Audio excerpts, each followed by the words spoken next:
ভিডিওর মধ্যে থেকে বাই করিচ্ছ মিষ্টি কদ্দু আর দেখো মিষ্টি কদ্দু আর শুটকি মাছ এই মিষ্টি কদ্দু আর শুটকি মাছ দিয়ে লাউ চচ্চড়ি করবো।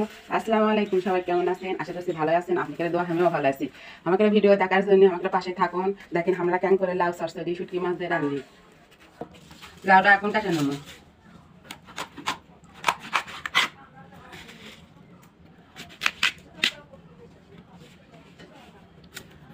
অনেক ধরনের শসা সহকারেও খাই, কিন্তু আমি শসা সহকারে রাঁধবো না, পোক্ত লাউ আছে, তার জন্য শসাগুলো ছিলে দিচ্ছি। এই শসা ভর্তাও খায়।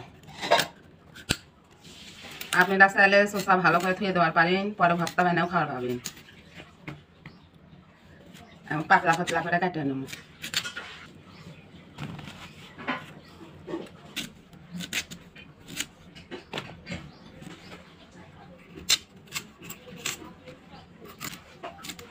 লাউ কাটা আমার হয়ে গেছে, এবার ভালো করে ধুয়ে নেব। এবার শুটকি মাছগুলো কড়াইয়ের মধ্যে দিয়ে ভাজা নেব। ভাজা লওয়া হয়ে গেছে, এবার তুলে নেব। মাছ ধোয়ার জন্য এবার অল্প সানা গরম পানি করে নেব। গরম পানি দিয়ে শুটকি মাছ ধুয়ে নিলে যে গন্ধটা থাকে বা আঁশ থাকে সেলে সহজে দূর হয়ে যায়, এতে খেতেও ভালো লাগে। এবার শুটকি মাছগুলো গরম পানি দিয়ে ভালো করে ধুয়ে নেব।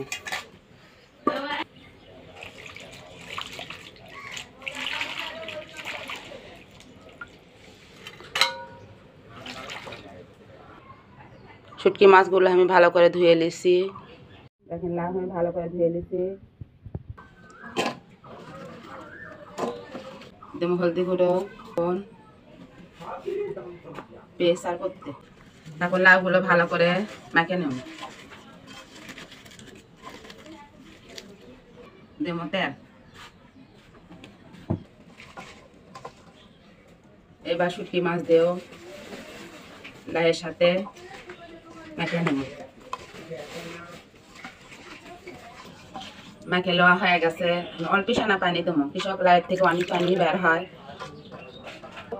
এবার ঢাকনা দিয়ে ঢাকে হাসিলের পর তুলে দিয়ে ঝাল দিয়ে নেব।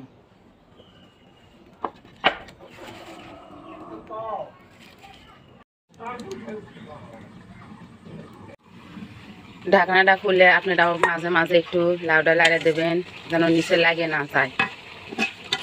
দেখেন আমার কোনো লাগে যায়নি, আমি এটি পানিও বেশি ব্যবহার করিনি, পানি অনেক বার হয়ে গেছে লাউ থেকে। মিষ্টি লাউ আছে লাউ থেকে এরকম অসম্ভব পানি বের হয়। আবার ঢাকনাটা ঢাকে দিয়ে জাল দেন। তো দেখেন লাউ পুরপুরি আমার হয়ে গেছে, আমি বেশি পোড়া পোড়া করবো না, ঝোল ঝোলে থুয়ে দেবো। এখন ঢেলে নেবো তরকারিটা।